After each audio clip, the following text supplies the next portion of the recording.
Today we will be showing you how to install a 4-cylinder cooling kit on an EJ257 engine.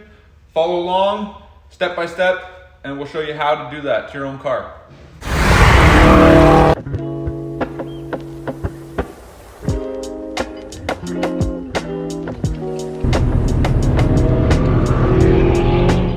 To allow us to at least have a little bit of support, we can access one bolt and it'll come up. The problem is, even when we do go to a front mount intercooler, we need this support bracket for the big hoses that come to the intercooler. These can't be mounted because the TGV is gone, and those definitely go into each side of the TGV. There probably are other modifications out there that we just don't know about and haven't researched, but for now we're just going to cut this along here and round that edge, and then get one bolt in the top of into the manifold on the back, and one bolt for the intercooler mount, just instead of having no mount at all. Okay, so we just modded this quickly. Basically cut the whole bracket off there, rounded the edges so you can't cut yourself on it in the future. Cut off the bottom bracket, rounded the edges, and it's just gonna have one bolt. Hold it to the back of the intake manifold.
This is the cooling kit. It just has a hose that goes into the threaded fitting and a barb fitting.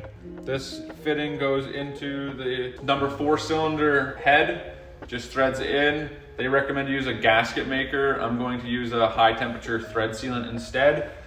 Also comes with a T-fitting, and this just goes off of one of your heater hoses.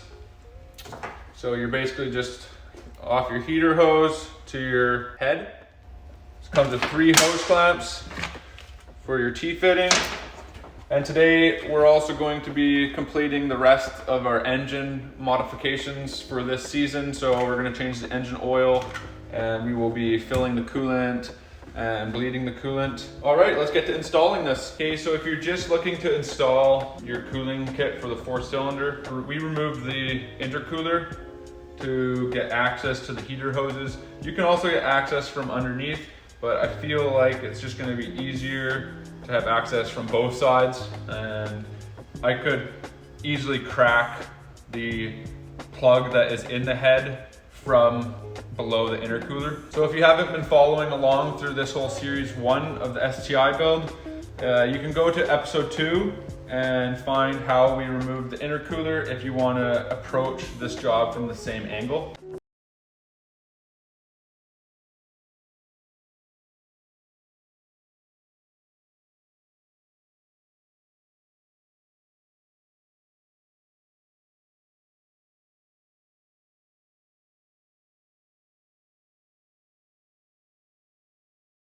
Also in episode 2, you would have seen us drain the radiator. You'd probably want to do the same thing if you're doing this installation, as you'll have a lot of coolant come out of that plug and you need it to be dry for you to install the sealant on the threads. They recommend you cut the hose that they give you, but we've kind of just hand threaded this in right now to see how it sits. And it looks like we're probably just long enough as is without cutting at all to be able to fit onto this pipe. So they want you to install the T-fitting on the black pipe, not the aluminum one. That's your return hose, they say. It goes straight to your water pump. And they also say on this extra protector for the hose. So we're just gonna go between this flat straight area, we'll cut it in the middle and get this protector out of the way.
Okay, I'm just gonna turn these hose clamps so they're not rubbing on the brake booster. I'm gonna orientate them in the same direction so it looks clean. We'll tighten those up once we get everything in place. So they want you to clean the threads that you'll be putting sealant on, wire brush, and some alcohol, acetone, or brake clean or something. It's a lot easier to access the threads from below the car. You could do it from above the car, but it's a little bit, you can't see it with your eyes as well to see how good of a job you've done. So we just ran a brush in those holes, and now I'm just gonna clean it with some brake clean. I'm gonna get a shop towel in here and wipe that hole out. The installation procedure calls for you to use a gasket maker, a Permatex high heat, like the right stuff is actually what it calls for. It dries fast, but it's a gasket maker, so I mean, I use that on like diff pans and flange surfaces. I've never used it on threads before, so I'm just gonna go ahead and use the high temperature thread sealant, which is what I usually use on all coolant threads. We're just gonna get this packed in all the threads.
We know there's a bunch of codes already, so let's just see what's going on. We're anticipating, well, we know the vehicle needs a tune to be out of limp mode and to run properly with the TGVs, but let's just see what it's got going on right now. Just gonna read the entire thing. It takes a little bit. TGV malfunction, circuits open, TGV, and 1 knock sensor code, so hopefully we remember.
Powered this on here.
Slightly over, but pretty gonna be perfect when we start it up. So the seal and the top of your fill cap for your engine oil commonly either stays on here, or I found them often. I find them on these 2.5 liters. I find them often in the undercover of the vehicle. Just want to get a little oil on that seal. Help it stay easier to remove. So we have everything installed now. Intercooler's installed, battery, cold air intake. We filled it up with coolant. Filled up the rad first because it's a little lower than the fill tank. And then capped this guy off, and then we filled up the fill tank. The catch can is kind of high, so we just lifted the front of the vehicle up as high as we could just to help create this area to be the highest source of the cooling system. And we just ran it with the hot air blowing, and we have hot air circulating. The fans came on. We filled up the coolant to the max line, and now we're just gonna let it get cold. As it gets cold, it's gonna draw the coolant back into the engine from the reservoir, and then tomorrow when it's cold, we can check the cold level. We got the engine oil changed, new filter, new gasket on the drain plug, and this is how she looks. I could run through a whole list. Phenolic spacers, TGV deletes, air oil separator, 3-way port boost control solenoid, turbo inlet, lower rad hose, upper rad hose, temp sensor thermostat, Mishimoto radiator, new coolant and conditioner, new engine oil, and last but not least, the 4-cylinder cooling kit. And while we were doing everything, we also charged the battery with a trickle charger overnight, which is just healthy for your battery, and we cleaned and oiled the air filter. So that's 7 episodes in the engine bay on Series 1 of the STI build. So continuing this seasonal Series 1 for the STI build, we're still going to be installing the airlift struts back into the vehicle. And we're also going to be doing a tune trip down to Victoria, where Paradigm Auto is going to be doing a full proper tune for the TGV deletes and PCV and bypass valve deletes, and just a better tune. A proper tune for what we have done now. Another episode, Hob short shifter and shift linkage bushing. If you didn't watch any of our previous episodes for the STI build, please go back and take a look at them. Lots of in-depth, detailed how-to, and we're able to see exactly where I'm working, which is awesome. Next up, we're gonna be installing the airlift struts back on this car, and we'll give you a rundown on how we installed the air system in the past and how we routed all the lines and how it's controlled. If you like this video and you want to keep on watching, we want you to keep on watching. Subscribe, follow us, like us. Instagram, dax.sti for this vehicle, and Netfix_Canada for our general